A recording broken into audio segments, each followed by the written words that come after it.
চুক্তি লঙ্ঘন করে লেবাননে আরও আগ্রাসী দখলদার বাহিনী, নারীসহ নিহত ৮, অভিযান জোরদারের নির্দেশ নেতানিয়াহুর। হিজবুল্লাহর পাল্টা আঘাতে ইসরায়েলি সেনা নিহত। ইরানে হামলা ভুল ছিল, ট্রাম্পের স্বীকারোক্তিতে আলোড়ন। ওয়াশিংটন তেহরান পাল্টাপাল্টি হুমকির উদ্দেশ্য কোন দিকে? লেবাননের আরো ভেতরে ইসরায়েলি সেনাদের তাণ্ডব, ঐতিহাসিক বিউফোর্ট প্রাসাদ দখল, এসব কি গাজার মতো বিপর্যয়ের পূর্বাভাস? শত্রু ঘায়েলে প্রস্তুত চীন, নজিরবিহীন সামরিক স্থাপনার তথ্য ফাঁস। তাইওয়ান ইস্যুতে লড়াইয়ের প্রস্তুতি নিচ্ছে কি বেইজিং? ইরান যুক্তরাষ্ট্র আলোচনায় নতুন করে উত্তেজনা ও কূটনৈতিক টানাপোড়েন দেখা দিয়েছে। সংলাপ চললেও এখনও চূড়ান্ত সিদ্ধান্ত হয়নি বলে জানিয়েছেন ইরানের পররাষ্ট্রমন্ত্রী আব্বাস আরাকচি। আর জনগণের অধিকার ও জাতীয় স্বার্থ নিশ্চিত না হলে কোনো চুক্তি নয় বলে সাফ জবাব দেশটির পার্লামেন্ট স্পিকার বাগের গালিবাফের। এদিকে ইরান সরকারের তথ্য অনুযায়ী সাম্প্রতিক সংঘাতে দেশটিতে 50টির বেশি অবকাঠামো ক্ষতিগ্রস্ত হয়েছে। তবে দেশটি এখনো ঝুঁকিমুক্ত নয় বলে মন্তব্য করেছেন সরকারি মুখপাত্র। ইরান যুক্তরাষ্ট্র সংঘাত ঘিরে ওয়াশিংটনের সঙ্গে আলোচনা ও বার্তা বিনিময় চললেও এখনো কোনো চূড়ান্ত সিদ্ধান্ত হয়নি বলে জানিয়েছেন ইরানের পররাষ্ট্রমন্ত্রী আব্বাস আরাকচি। স্থানীয় সময় রোববার ইরানি সংবাদ সংস্থা IRNA-কে দেয়া এক সাক্ষাৎকারে তিনি বলেন, চূড়ান্ত সিদ্ধান্ত না হওয়া পর্যন্ত চুক্তি সংক্রান্ত সব আলোচনা ও দাবিকে অনুমান নির্ভর বলেই মনে করছে তেহরান, যে কারণে চুক্তি নিয়ে কোনো উপসংহারে পৌঁছানো ঠিক হবে না বলেও মন্তব্য করেন আরাকচি। একই সুরে কথা বলেছেন ইরানের পার্লামেন্টের স্পিকার বাঘের গালিবাফ। তিনি বলেন, ইরানি জনগণের অধিকার নিশ্চিত না হলে যুক্তরাষ্ট্রের সঙ্গে কোনো চুক্তি করবে না তেহরান। এছাড়া বাস্তব অগ্রগতি ছাড়া কোনো প্রতিশ্রুতি পূরণে রাজি নয় বলেও স্পষ্ট করেছেন তিনি। সাম্প্রতিক সংঘাতে দেশের অবকাঠামো খাতেও বড় ধরনের ক্ষতির কথা জানিয়েছে ইরান। দেশটির সরকারের দাবি, যুক্তরাষ্ট্র ইসরায়েলের হামলায় 50টিরও বেশি সড়ক ও রেল অবকাঠামো ক্ষতিগ্রস্ত হয়েছে। এর মধ্যে মহাসড়ক, সেতু, টানেলও রয়েছে। এসব ক্ষতি সত্ত্বেও আমদানি রফতানি ও সরবরাহ ব্যবস্থা সচল রাখতে কাজ চলছে বলে জানিয়েছে সংশ্লিষ্ট কর্তৃপক্ষ।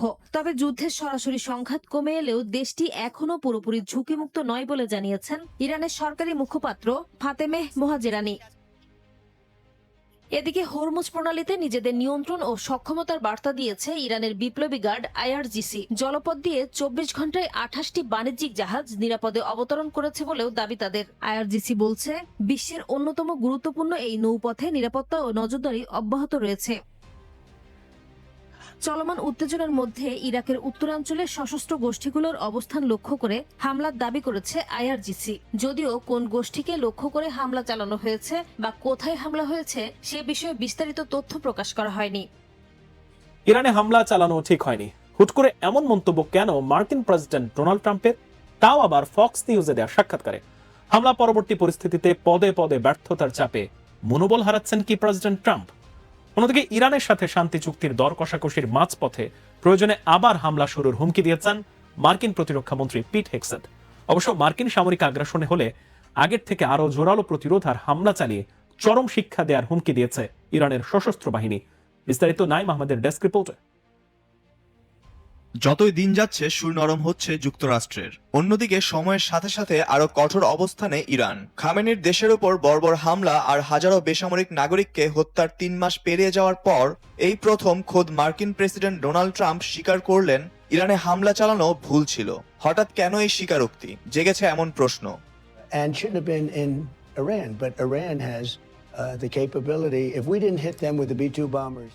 বিশ্লেষকরা বলছেন, ইরান যুদ্ধ শেষ করতে মরিয়া ট্রাম্প একটি চুক্তির জন্য জোরালো চেষ্টা চালিয়ে যাচ্ছেন, কিন্তু পরমাণু ইস্যু আর হরমুজ প্রণালী খুলে দেওয়ার বিষয়ে ইরানের অনড় অবস্থানের কারণে বারবার ভেস্তে যাচ্ছে সমঝোতা আলোচনা। ব্যর্থ হচ্ছে চুক্তির চেষ্টা। তাই শেষ পর্যন্ত ফক্স নিউজে দেয়া সাক্ষাৎকারে তিনি স্বীকার করলেন ইরান যুদ্ধে যাওয়া ঠিক হয়নি তাদের। অবশ্য পরমুহূর্তেই সাফাই গাইলেন ইরান যাতে পরমাণু অস্ত্র তৈরি করতে না পারে সেজন্যই এই হামলা। জানান, শান্তি চুক্তি নিয়েও এখনো আশাবাদী তিনি। বরাবরের মতোই আবারও দাবি করেছেন পারমাণবিক অস্ত্র তৈরি করবে না বলে রাজি হয়েছে ইরান। দুই দেশই সমঝোতা চুক্তির খুব কাছাকাছি রয়েছে, তবে তার কণ্ঠে স্বভাবসুলভ হুঁশিয়ারি ছিল বরাবরের মতোই। জানান, যুক্তরাষ্ট্র যা চায় তা না পেলে মার্কিন বাহিনী আবারও যুদ্ধে যেতে প্রস্তুত। আমাদের ইরান যুদ্ধে জড়ানো উচিত হয়নি। অবশ্য 9 মাস আগে যদি আমরা B-2 বোমারু বিমান দিয়ে তাদের উপর হামলা না করতাম, তাহলে এই মুহূর্তে তাদের কাছে পারমাণবিক অস্ত্র থাকত এবং পরিস্থিতিটা সম্পূর্ণ অন্যরকম হতো।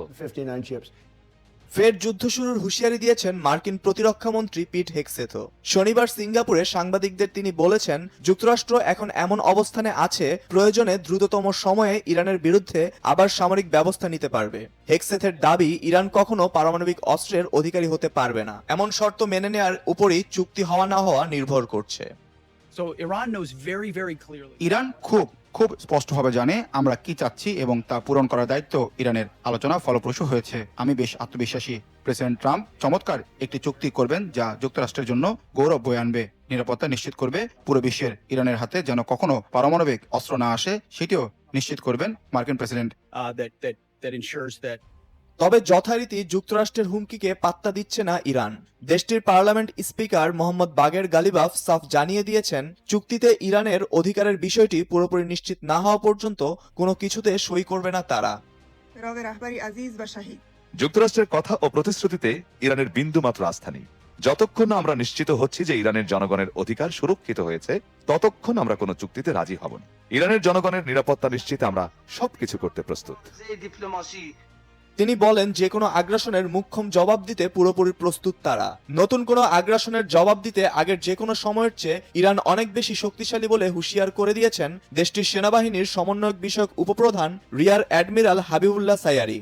তার দাবি, শত্রুর আগ্রাসনের কঠিন জবাব দিতে আধুনিক প্রতিরক্ষা প্রযুক্তিতে সজ্জিত সশস্ত্র বাহিনী সম্পূর্ণ প্রস্তুত। এমন পরিস্থিতিতে যুক্তরাষ্ট্রের যে কোনো হামলা মোকাবেলায় ক্রুজ ক্ষেপণাস্ত্র বহন করতে সক্ষম দ্রুতগামী নৌযান সাগরে মোতায়েন করেছে দেশটির বিপ্লবী গার্ড বাহিনী IRGC।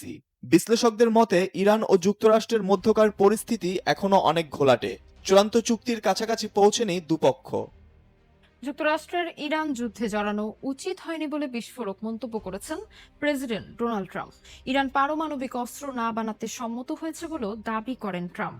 যদিও ফক্স নিউজকে দেওয়া এক সাক্ষাৎকারে তিনি বলেন, ওয়াশিংটন হস্তক্ষেপ না করলে তেহরান এতদিনে পারমাণবিক পরাশক্তি হয়ে উঠত। 2003 সালে ইরানে যুক্তরাষ্ট্রের সামরিক অভিযানকে বড় ভুল আখ্যা দেন মার্কিন প্রেসিডেন্ট। অতীতে বিভিন্ন দেশে মার্কিন সামরিক অভিযানের তীব্র সমালোচনা করেছেন খোদ প্রেসিডেন্ট ডোনাল্ড ট্রাম্প। তিনি বলেন, ইরাকে তার দেশের সামরিক অভিযান ছিল একটি বড় ভুল ও অত্যন্ত বোকা সিদ্ধান্ত। একইভাবে যুক্তরাষ্ট্রের ইরানে সামরিক হস্তক্ষেপ বা অভিযান চালানো উচিত হয়নি বলে মনে করেন তিনি। সম্প্রতি ফক্স নিউজকে দেয়া এক সাক্ষাৎকারে ট্রাম্প আরো বলেন, ইরান পারমাণবিক অস্ত্র না বানাতে সম্মত হয়েছে। যুক্তরাষ্ট্রের সুনির্দিষ্ট কিছু হামলার কারণে ইরান এখনো পারমাণবিক পরাশক্তি হয়ে উঠতে পারেনি। ওয়াশিংটন হস্তক্ষেপ না করলে তেহরান এতদিনে পারমাণবিক অস্ত্র অর্জন করত। You look at what happened with Iraq. We did so bad. That was such a foolish thing, what we did. Shouldn't have been there in the first place, by the way. And shouldn't have been in Iran. But Iran has the capability. If we didn't hit them with the B-2 bombers 9 months ago, they would have a nuclear weapon right now. পুত্রবধূ Laura ট্রাম্পকে দেওয়া সাক্ষাৎকারে Trump দাবি করেন, যুক্তরাষ্ট্র ইচ্ছাকৃতভাবে ইরানের সামরিক কাঠামোর বড় অংশকে লক্ষ্যবস্তু করেনি। তিনি বলেন, দেশটির সামরিক বাহিনীর একটি অংশ তুলনামূলকভাবে মধ্যপন্থী। যুদ্ধের সময় পুরো রাষ্ট্রযন্ত্র ধ্বংস করে দিলে দীর্ঘমেয়াদে আরো বড় সংকট তৈরি হতে পারে। তিনি বলেন, অতীতে এমন ভুল হয়েছে যে একটি দেশের সবকিছু ধ্বংস করে দেওয়ার ফলে দেশটি কয়েক দশকেও পুনর্গঠন করতে পারেনি। মধ্যপ্রাচ্যে যুক্তরাষ্ট্রের সামরিক হস্তক্ষেপ এবং ইরান প্রসঙ্গে ট্রাম্পের এ ধরনের মন্তব্য নতুন কোনো রাজনৈতিক বিতর্কের জন্ম দিতে পারে বলে মনে করছেন বিশ্লেষকরা। ইরান যুক্তরাষ্ট্র দ্বন্দ্ব সংঘাতে বিশ্বের নজর থাকার সুযোগে লেবাননের আরো ভেতরে ঢুকে পড়েছে দখলদার ইসরায়েলের স্থলবাহিনী। বেপরোয়া তাণ্ডবে দখলে নিয়েছে ঐতিহ্যবাহী বিউফোর্ট প্রাসাদ। লেবাননের দীর্ঘতম নদী লিটানি অতিক্রম করে হানাদার বাহিনীর অগ্রযাত্রা। দক্ষিণ লেবাননের নাবাতিয়া শহর ঘিরে অবরোধ আর জাহারানি নদী তীরবর্তী বসতি খালি করার নোটিসে তৈরি হয়েছে বিভীষিকাময় পরিস্থিতি। আচমকা আগ্রাসনে ঘরবাড়ি এলাকা ছেড়ে চরম মানবিক সংকটে পড়েছেন হাজার হাজার মানুষ। এতে আবারও ঝুঁকিতে পড়ল কি শান্তি ফেরানোর কূটনৈতিক চেষ্টা? ইমরান মাহমুদের ডেস্ক রিপোর্ট। মধ্যপ্রাচ্যের ভূরাজনীতিতে আরও এক চরম উত্তেজনাকর অধ্যায়ের সূচনা হয়েছে। 2006 সালের পর এই প্রথম লেবাননের লিটানি নদী অতিক্রম করে আরও ভেতরের দিকে অগ্রসর হচ্ছে ইসরায়েলি সামরিক বাহিনী। এবার তাদের মূল লক্ষ্য দক্ষিণ লেবাননের অন্যতম বৃহত্তম এবং অর্থনৈতিকভাবে অত্যন্ত গুরুত্বপূর্ণ শহর নাবাতিয়া। ইসরায়েলি বাহিনী শহরটিকে চারদিক থেকে অবরুদ্ধ করার প্রস্তুতি নিচ্ছে, যা এই অঞ্চলের চলমান সংঘাত এবং ভঙ্গুর যুদ্ধবিরতির সমীকরণকে সম্পূর্ণ বদলে দিতে পারে। স্থল অভিযানের পাশাপাশি ইসরায়েলি বিমান বাহিনী দক্ষিণ লেবানন জুড়ে তাদের আক্রমণ তীব্রতর করেছে। নাবাতিয়ার কাছাকাছি একটি ড্রোন হামলায় লেবাননের 2 সেনা সদস্য গুরুতর আহত হয়েছেন। এছাড়া নিকটবর্তী জেপচিত গ্রামে একটি উদ্ধারকারী দলের ওপর ড্রোন হামলায় একজন চিকিৎসাকর্মী নিহত এবং 4 জন আহত হয়েছেন। ঐতিহাসিক উপত্যকা ও সীমান্ত অঞ্চলের দিকে নজর দিলে দেখা যায় বোফোর্ট দুর্গের কাছাকাছি ইসরায়েলি বিমান ও কামান থেকে অনবরত গোলাবর্ষণ করা হচ্ছে। পাল্টা জবাব দিতে দেরি করেনি লেবাননের যোদ্ধারাও। তারা উত্তর ইসরায়েলের কিরিয়াত শামনা শহরের একের পর এক রকেট ছুটছে এবং গান্দুরিয়া গ্রামের কাছে ইসরায়েলি সৈন্যদের উপর অতর্কিত হামলা চালিয়ে তাদের পিছু হটতে বাধ্য করেছে। আবাবিল ড্রোন ব্যবহার করে একটি ইসরায়েলি সামরিক যান ধ্বংস করার দাবিও করেছে সংগঠনটি।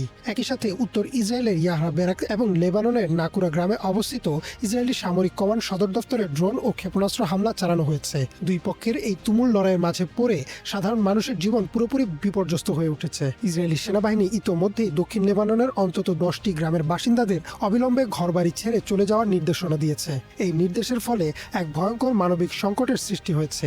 লেবাননের প্রায় 20% মানুষ বর্তমানে উদ্বাস্তু। অনেকেই মাথা গোঁজার ঠাঁই না পেয়ে পার্ক, খোলা জায়গা কিংবা গাড়ির ভেতরে দিনের পর দিন কাটাতে বাধ্য হচ্ছেন।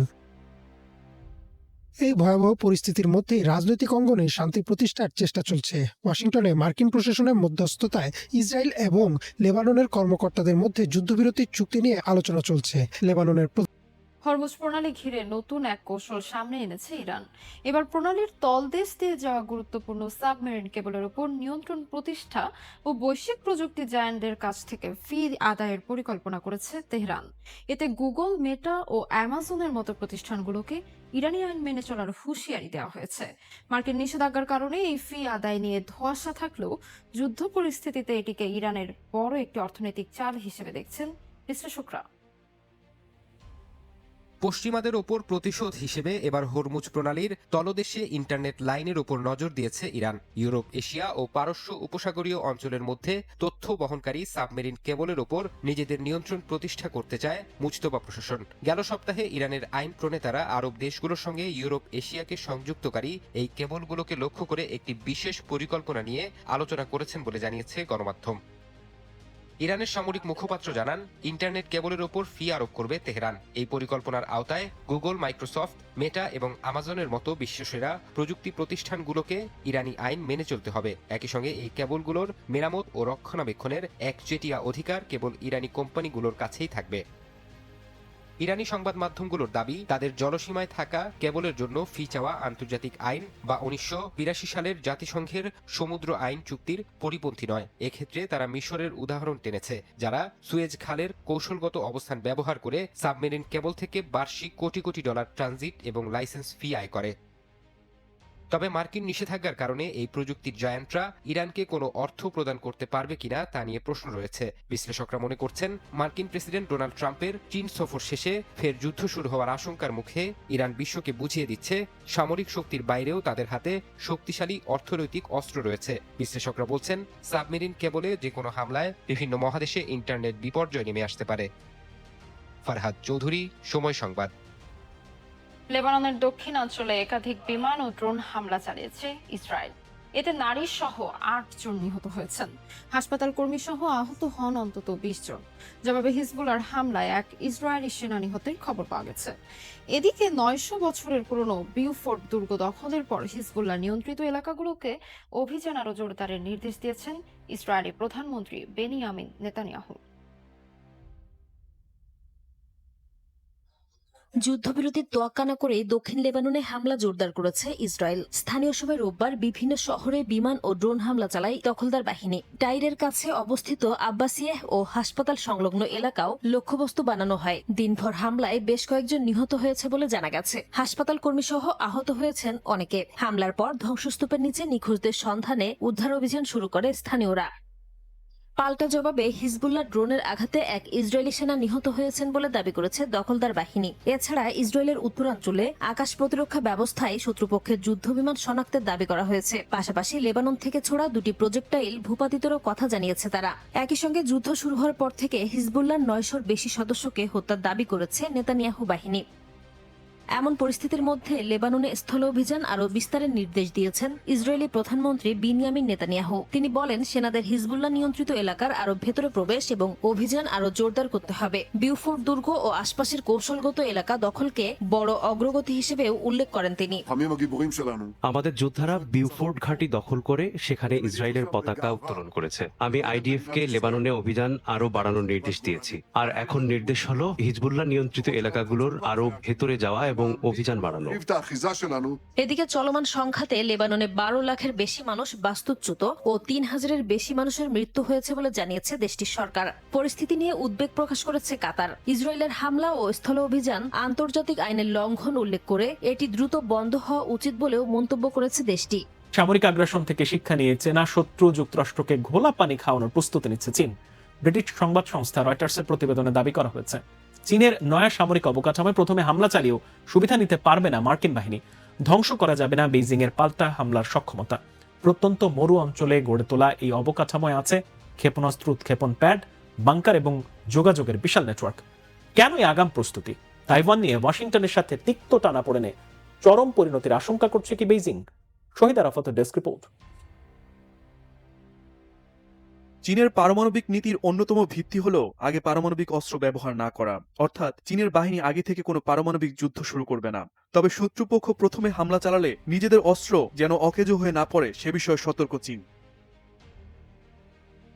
তাই এবার দেশটি এমন এক সামরিক স্থাপনা বা কমপ্লেক্স তৈরি করছে যেখানে শত্রুপক্ষ প্রথমে হামলা চালালেও বেইজিং এর সামরিক সক্ষমতা ধ্বংস করতে পারবে না, বরং মুহূর্তেই পাল্টা প্রতিরোধ গড়ে তুলতে পারবে চীন। আর বেইজিং এই উদ্যোগ এমন সময় হাতে নিয়েছে যখন তাইওয়ান বিষয়ে যুক্তরাষ্ট্রের সাথে চীনের উত্তেজনা চরমে পৌঁছেছে। একাধিক সূত্রের ভিত্তিতে মার্কিন গণমাধ্যম রয়টার্স জানায়, চীনের মরুভূমিতে হাজার হাজার বর্গ কিলোমিটার এলাকা জুড়ে এই সামরিক স্থাপনা নির্মাণ করা হচ্ছে। আর এই স্থাপনায় আছে শত শত প্যাড, বাংকার ও যোগাযোগ নেটওয়ার্ক। বিশ্লেষকদের মতে এই স্থাপনায় সামরিক বাহিনী ও তাদের ব্যবহৃত মিসাইল, ড্রোন সহ বিভিন্ন ধরনের মারণাস্ত্র থাকবে। রয়টার্সকে দেওয়া সাক্ষাৎকারে 5 জন নিরাপত্তা বিশ্লেষক এ বিষয়ে একমত হয়েছেন। এই অবকাঠামো সামরিক উদ্দেশ্যে ব্যবহৃত হলেও ব্যালিস্টিক মিসাইল রাখা হবে কিনা তা নিয়ে সংশয় রয়েছে তাদের। সম্প্রতি স্যাটেলাইট ইমেজের ভিত্তিতে রয়টার্স জানায়, অবকাঠামোতে রয়েছে গভীর রাস্তা ও ভূগর্ভস্থ সংযোগ পথের বিস্তৃত নেটওয়ার্ক, যা মরুভূমির গভীরে ছড়িয়ে গেছে। এসব পথ কংক্রিটের উৎক্ষেপণ প্যাডগুলোর সঙ্গে যুক্ত, যেগুলো পাথুরে উঁচু নিচু এলাকা ও শুকিয়ে যাওয়া খালের মধ্য দিয়ে চলে গেছে। সম্প্রতি মার্কিন প্রেসিডেন্ট ডোনাল্ড ট্রাম্পের চীন সফরের পর তাইওয়ান বিষয়ে আবারও দুই দেশের মধ্যে উত্তেজনা বেড়েছে। চীনের প্রেসিডেন্ট শি জিনপিং যুক্তরাষ্ট্রের প্রেসিডেন্ট ডোনাল্ড ট্রাম্পকে সতর্ক করে বলেছেন, তাইওয়ান প্রশ্নে দুই দেশের মতপার্থক্য সঠিকভাবে সামাল দিতে না পারলে পরিস্থিতি বিপজ্জনক পর্যায়ে পৌঁছাতে পারে। এতেই প্রশ্ন উঠেছে, ভবিষ্যৎ যুদ্ধ পরিস্থিতি সামাল দিতে দ্রুত গতিতে নিজেদের সামরিক শক্তি বাড়াচ্ছে কি চীন? আর এসব অবকাঠামো নির্মাণ কাজের ব্যাপকতা ইঙ্গিত দেয় চীন তার স্থলভিত্তিক পারমাণবিক বাহিনীকে সুরক্ষা ও পরিচালনার জন্য বৃহৎ পরিকল্পনা হাতে নিয়েছে। যুদ্ধবিরতির মধ্যেও গাজায় থেমে নেই ইসরায়েলি আগ্রাসন। রোববার উপত্যকার একটি ক্যাফে ও বন্দরে দখলদার বাহিনীর হামলায় 3 জন নিহত হন। পশ্চিম তীরেও এক ফিলিস্তিনির প্রাণহানির খবর পাওয়া গেছে। এদিকে বিদ্যুৎ সংকটে পড়েছে গাজার হাসপাতালগুলো। এমন পরিস্থিতিতে ইসরায়েলি প্রধানমন্ত্রীর নিয়ন্ত্রণ বাড়ানোর ঘোষণার নিন্দা জানিয়েছে হামাস। যুদ্ধবিরতির মধ্যেও গাজায় হামলা চালিয়ে যাচ্ছে দখলদার ইসরায়েলি বাহিনী। ফিলিস্তিনি সংবাদ সংস্থা অফা জানিয়েছে, স্থানীয় সময় রোববারও গাজা সিটির পশ্চিমে একটি বন্দরে হামলা চালানো হয়। এতে বেশ কয়েকজন হতাহত হন। তাদের উদ্ধার করে আল শিফা হাসপাতালে নেওয়া হয়েছে। স্বাস্থ্য মন্ত্রণালয় বলছে, যুদ্ধবিরতি কার্যকরের পর নেতানিয়াহু বাহিনীর হামলায় এ পর্যন্ত 930 জন ফিলিস্তিনি নিহত হয়েছেন। আহত হয়েছেন প্রায় 3000। অধিকৃত পশ্চিম তীরেও থেমে নেই ইসরায়েলি বর্বরতা। রোববার দখলদারদের গুলিতে ফিলিস্তিনি নিহতের খবর পাওয়া গেছে। জেরুজালেম গভর্নরের দাবি, নিহত ব্যক্তি আলরাম এলাকায় বিভাজন দেয়াল পার হয়ে কর্মস্থলে যাওয়ার চেষ্টা করলে তাকে গুলি করা হয়। এদিকে ইসরায়েলি প্রধানমন্ত্রী বিনিয়ামিন নেতানিয়াহুর গাজা উপত্যকার 70% নিয়ন্ত্রণ বাড়ানোর ঘোষণার নিন্দা জানিয়েছে হামাস। সংগঠনটির মুখপাত্র হাজেম কাসেম বলেন, 2025 সালের অক্টোবরে যুদ্ধবিরতি চুক্তি মানছে না ইসরায়েল। একই সঙ্গে যুদ্ধবিরতি বাস্তবায়নে আন্তর্জাতিক সম্প্রদায় ও জাতিসংঘ নিরাপত্তা পরিষদের হস্তক্ষেপের আহ্বান জানান তিনি। দখলদারদের আগ্রাসনের মধ্যেই গাজার দেইর আল বালাহ শহরের হাসপাতালে তীব্র বিদ্যুৎ সংকট দেখা দিয়েছে। কর্তৃপক্ষ জানিয়েছে চতুর্থ জেনারেটর বিকল হয়ে পড়ায় বন্ধ হয়ে গেছে অপারেশন থিয়েটার, ডায়ালাইসিস, নবজাতক সেবা, আইসিইউ ও ল্যাবরেটরি বিভাগও যে কোনো সময় বন্ধের শঙ্কা প্রকাশ করেছে তারা। এতে শত শত রোগী জীবন ঝুঁকিতে পড়েছে। জরুরি ভিত্তিতে আন্তর্জাতিক সহায়তার আহ্বান জানিয়েছে হাসপাতাল কর্তৃপক্ষ।